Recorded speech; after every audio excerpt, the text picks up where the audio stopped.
Salve a todas, salve a todos. 18 de junho de 2026, terça-feira, não deu para fazer a gravação.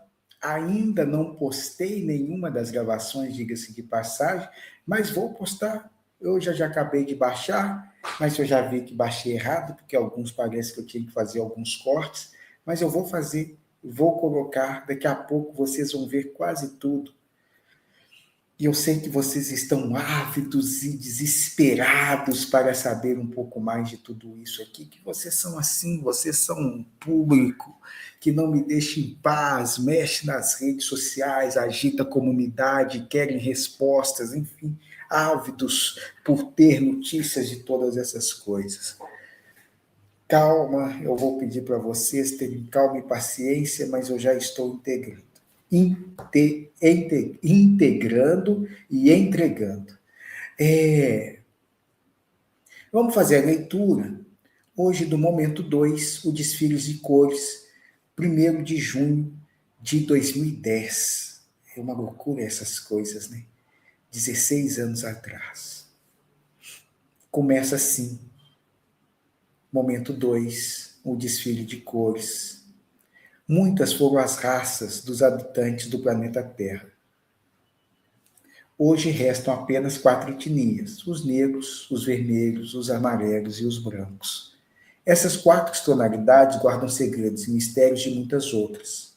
Parte de outras raças e tonalidades que desapareceram fisicamente, mas as suas colorações podem ser encontradas no plano áurico e na íris de muitos seres. Essas mudanças do plano físico para o espiritual é a marca deixada por cada civilização no seu serviço de desenvolvimento experimental no planeta Terra. As cores dourada, azul, prateada, lilás, cristal, violeta foram perdidas nas esferas físicas, mas encontradas no campo áurico dos seres, e é sobre essas matizes energéticas que falaremos. Aqui é uma informação extremamente conturbada, né? Uma informação complexa, né? O dourado, azul, prateado, lilás, cristal, violeta, enfim, são questões que demandam, né? A princípio não temos nenhuma verificabilidade e plausibilidade dessas informações. Estou lendo, foi mais ou menos como me foi passado. Eles estão meio que dizendo que tiveram seres dourados, seres azulados, seres prateados, seres lilás, seres cristais e seres violetas, igual essa cor aqui da minha pele. E engraçado que essas são as doideiras. Algumas dessas cores, alguns desses seres eu já vi, mas eu não sei te dizer que isso era no plano físico. Entende as dificuldades das coisas? E temos muitas reproduções. Aqui ao longo, acho que eles vão falando um pouco disso. Temos reproduções. Você pega ali muitos quadros budistas, eles fazem uma reprodução mesmo desses seres dourados.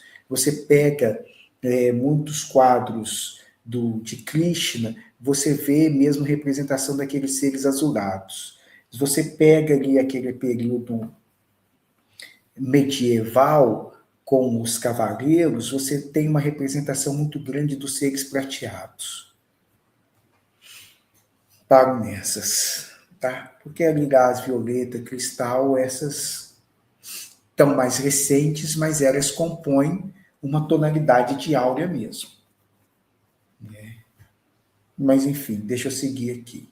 Entre os artistas de vocês, é comum brincarem com aquarelas para produzirem cores e variações tonais. Energeticamente, genicamente, o mesmo acontece. As misturas de algumas raças biológicas provocam o surgimento de novas colorações áuricas dos seres. Essas novas colorações áuricas são cercadas de muito mistérios, disputas, querelas, preconceitos. Filhos de 12 tribos, de 12 orbes diferentes, cada um deles impregnou características elementares e basilares de suas raças, de sua raça, para a sobrevivência sideral de sua espécie. Cruzados dados, foram condensados 4 raças, cada qual contendo um mapeamento gênico unificado de 3 raças siderais. Dá 12 aí.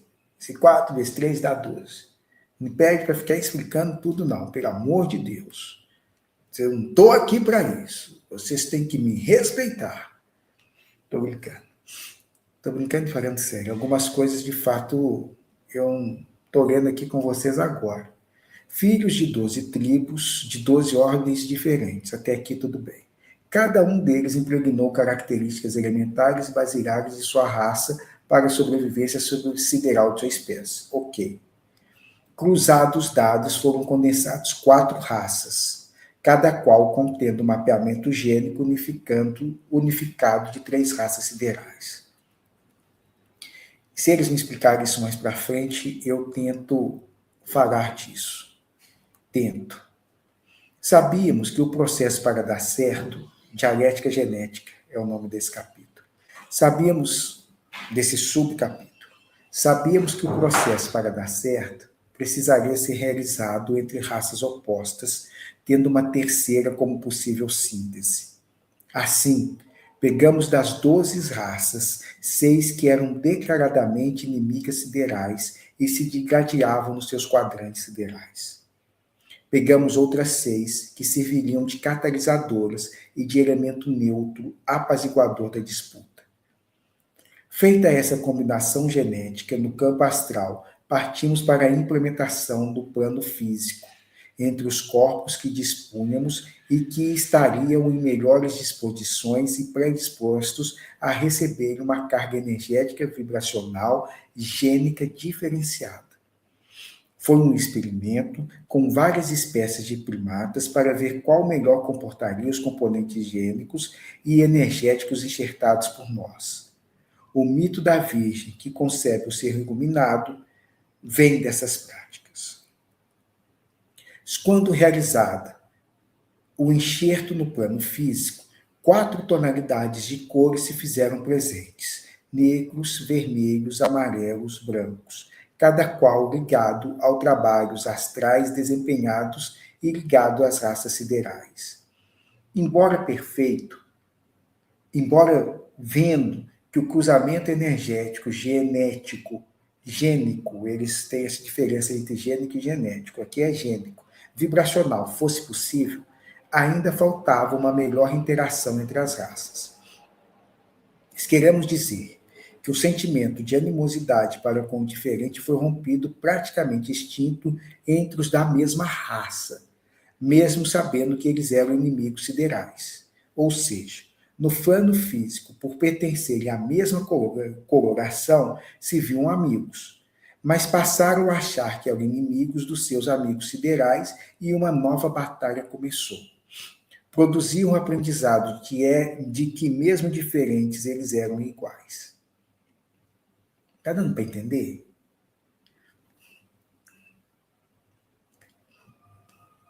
Nós estamos aqui conversando ou trazendo um pouco desse laboratório sideral.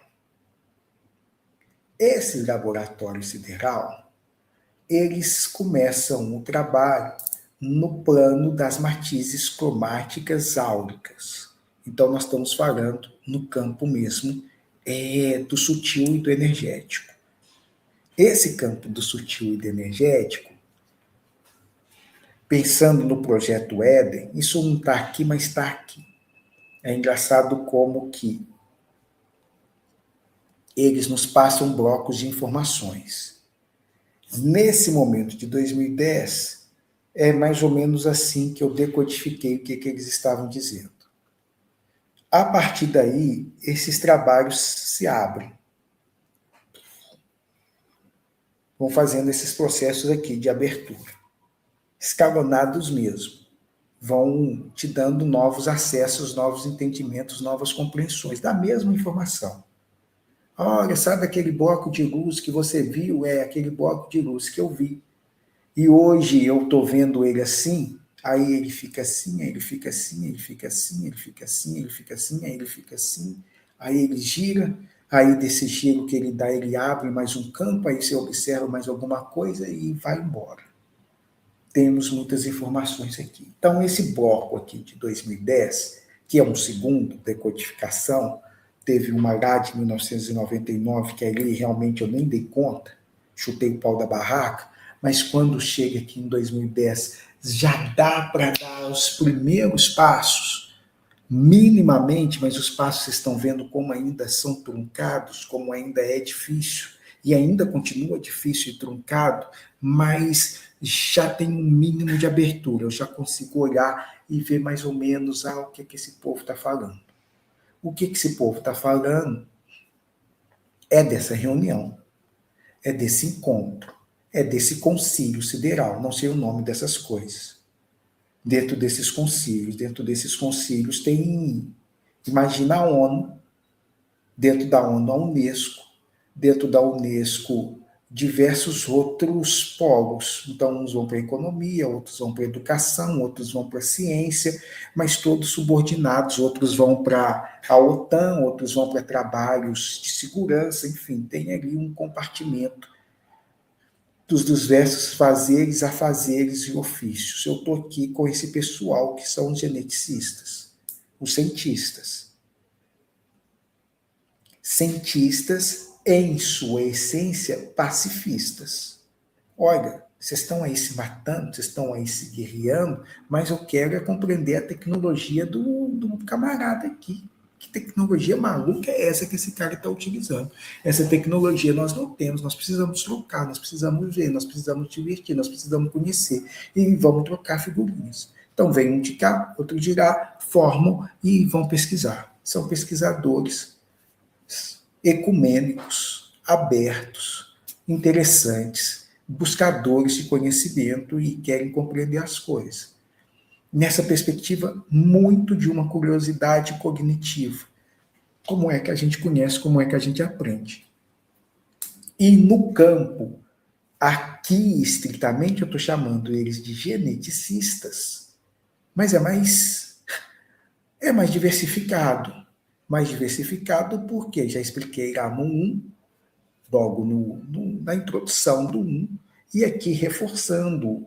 A gente chama de biologia, porque a gente divide esse conhecimento, mas esses caras estão falando de vida, de jardinagem, de física nuclear, de medicina, de ontologia, eles misturam tudo, integram tudo e compõem tudo.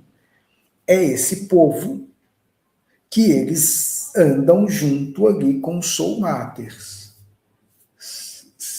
Mescla aí.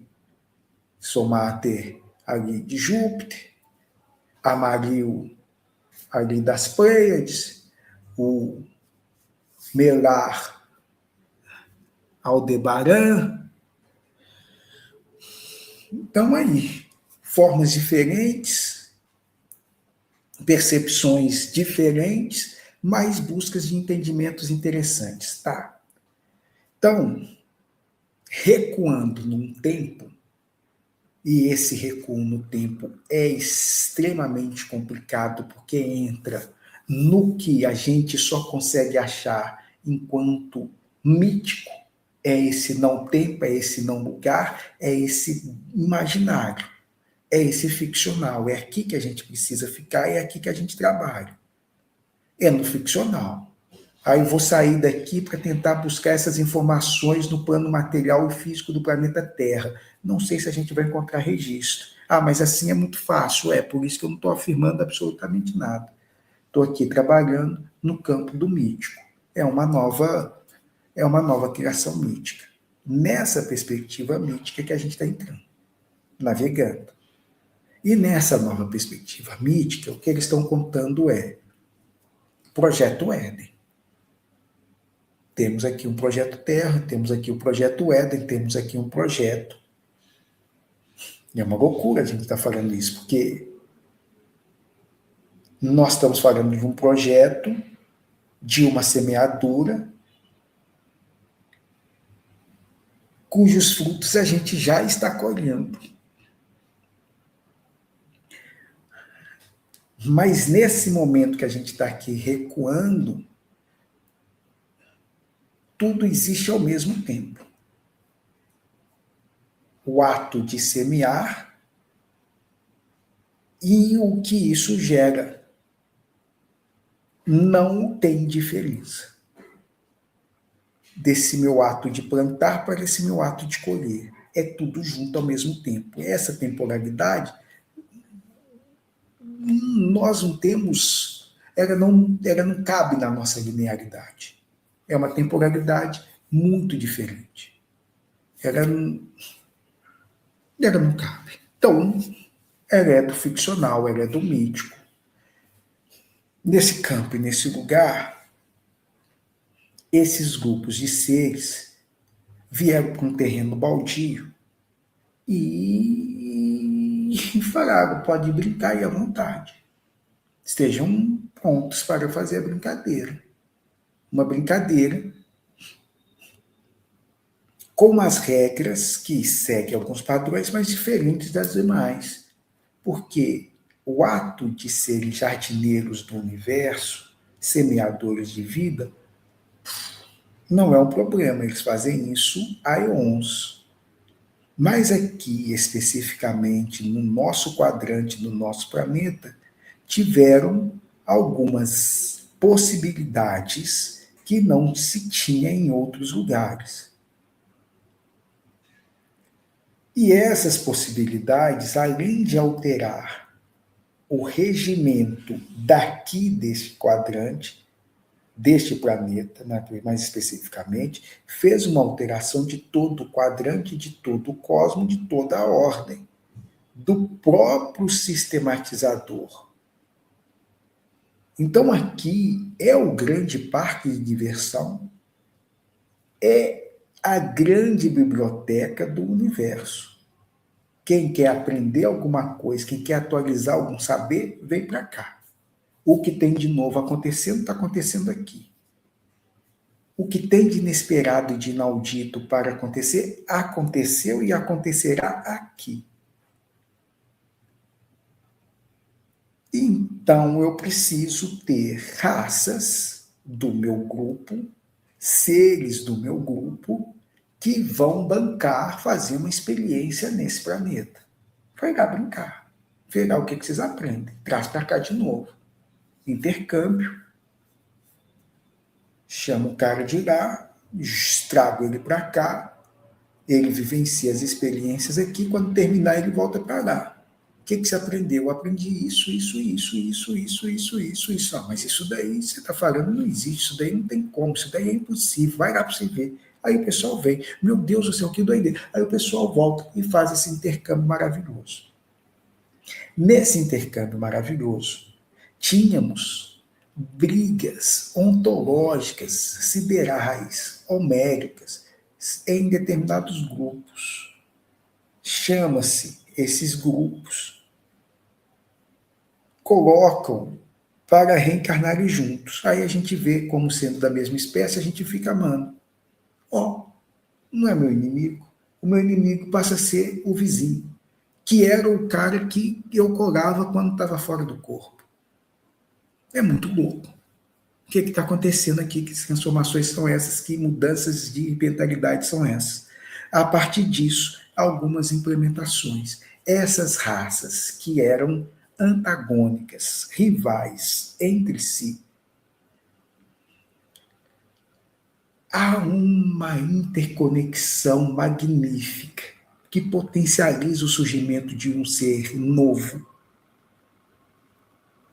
completamente diferente e melhor, quando esse reptiliano encontra esse humano.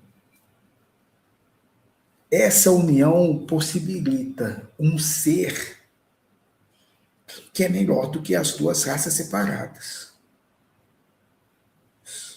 A gente chamou um pouco disso de semideuses. Tem aí em todas as literaturas, em todas as mitologias. Eles são diferentes. Eles vivem mais. Eles têm mais força. Eles estão mais adaptados a algumas condições. Eles fazem coisas que os demais não fazem. Eles conseguem contatos conosco que os outros não têm. É diferente. Então aqui é basicamente esses experimentos que eles estão meio que contando para nós. Eu acho que agora eu decodifiquei e posso voltar à leitura. Este aprendizado não poderia se dar mais fazendo uso de colorações físicas, Foi quando observamos que havia uma coloração padrão em volta de todas as etnias. Um branco enevoado recobriu os corpos desses seres, independente de sua origem sideral e de sua coloração terrena. Montamos trabalhos para alterar padrões vibratórios mediante o acesso de seres de outros orbes. Mas como fazer isso?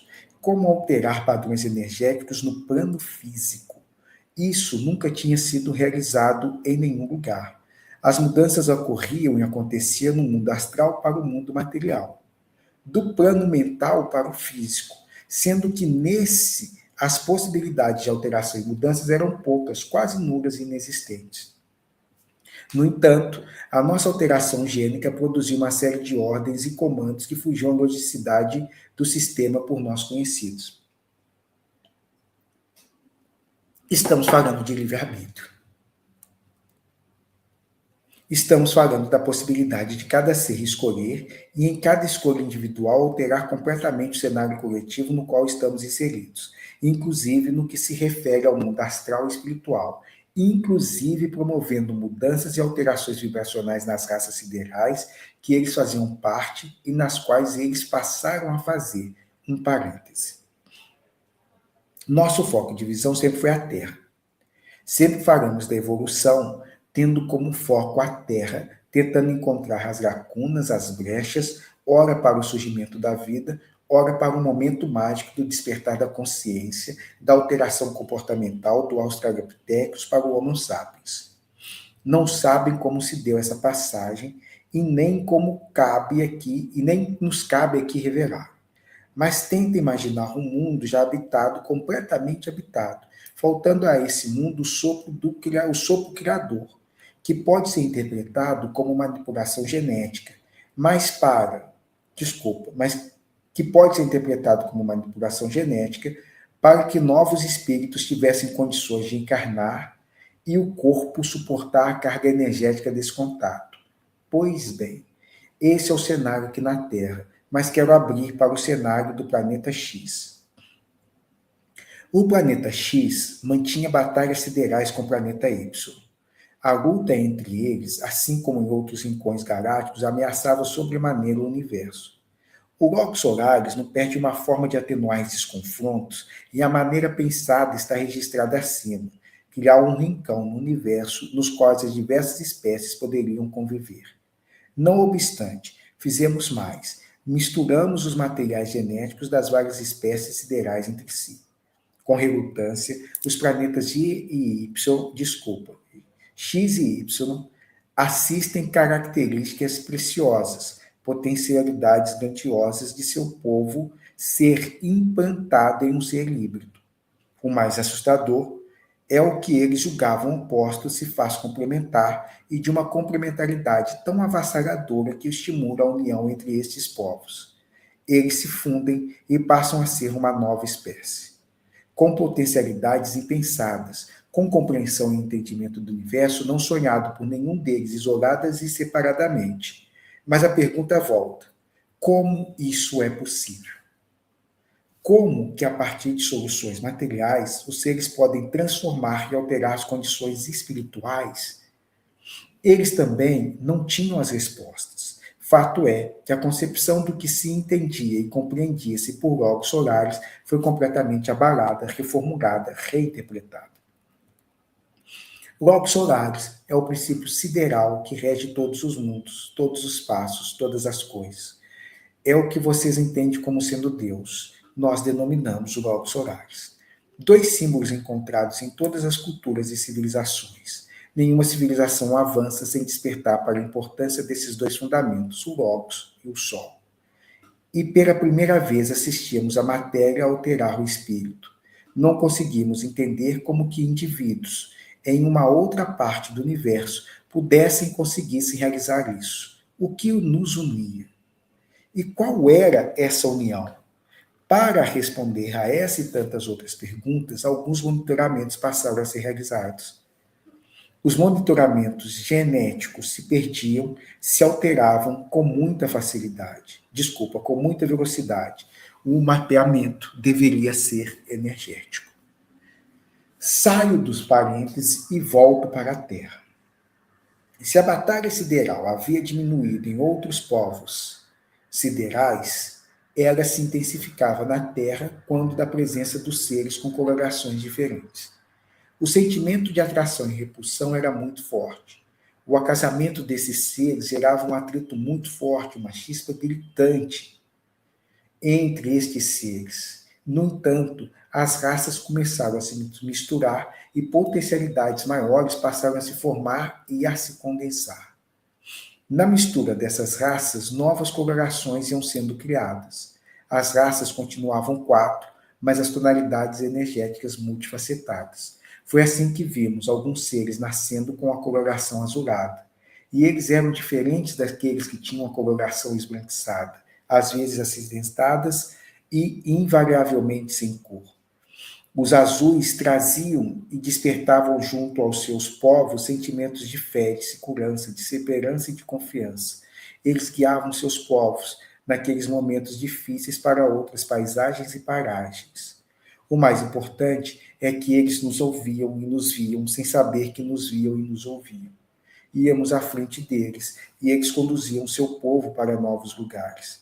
Como chegaram entre nós é uma surpresa, mas a contribuição deles abriu a nossa percepção para o que poderíamos fazer. Isto é, auxiliar os seres a paulatinamente readquirindo outros fundamentos, outras modalidades tonais. Era mediante a prática de algumas competências que esses padrões eram alcançados. Os azuis, os dourados, os rosáceos, os prateados, os índicos, os cristais. Cada coloração um tempo histórico, um período, uma forma de pensar e de se situar frente aos desafios espirituais. 1, poder. 2, escola, educação. 3, proteção, cavaleiros. Antecedem a rosa. 4, amor. 5, a dureza da espada, transformação. Aqui sou eu conversando quase comigo mesmo e fazendo uma estruturação de como que ficou a obra. Aí a obra, a gente estruturou era mais ou menos assim, uma segunda parte, que era como tratar e lidar com o arco-íris, práticas educativas para as mães, para pais, mães e vocês mesmos. Terceira parte, astrologia, numerologia e práticas energéticas, o sideral é humano e o humano é sideral. Quarta parte, considerações finais. 5, perguntas e respostas. Paro aqui, porque na próxima, nós vamos começar a falar e ler sobre os azuis.